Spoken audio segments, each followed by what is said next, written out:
Agression S.Exuel à Koh-Lanta, le pas.c judiciaire d'Eddie. Nouveau retournement de situation dans le scandale qui touche Koh-Lanta.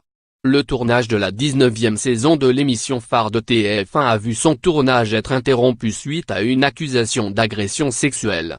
La candidate Candide Renard a en effet porté plainte contre Eddie, un autre participant, qui nie les faits qui lui sont reprochés.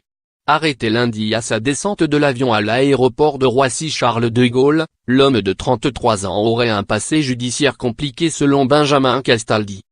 Quand on fait un casting de télé-réalité ou un casting tout court, on se renseigne sur les candidats, on interroge le casier judiciaire. Il semblerait que le Eddie en question ait un passé très compliqué avec la justice, a déclaré le chroniqueur sur la plateau de Touche pas à mon poste avant d'apporter quelques précisions.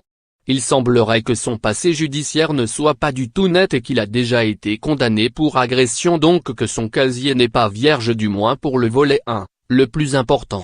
Les volets 2 et 3 étant pour les affaires plus légères, a-t-il expliqué avant de préciser qu'il employait le conditionnel et qu'il aurait plus d'informations à apporter prochainement.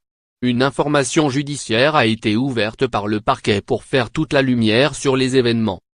Futur papa, Eddie a été remis en liberté après 4 heures de garde à vue. Selon son avocat, son client a été blanchi. Mon client a retrouvé la liberté sans qu'il y ait la moindre poursuite à son égard. C'est à la suite de la confrontation de ses explications à la version de la plaignante qu'il a été remis en liberté, donc là, il n'existe aucun soupçon à l'encontre de mon client, a souligné maître Jérémy Assou. Reste à savoir si le témoignage des autres candidats et le passé judiciaire du présumé agresseur viendront ternir l'image de l'aventurier.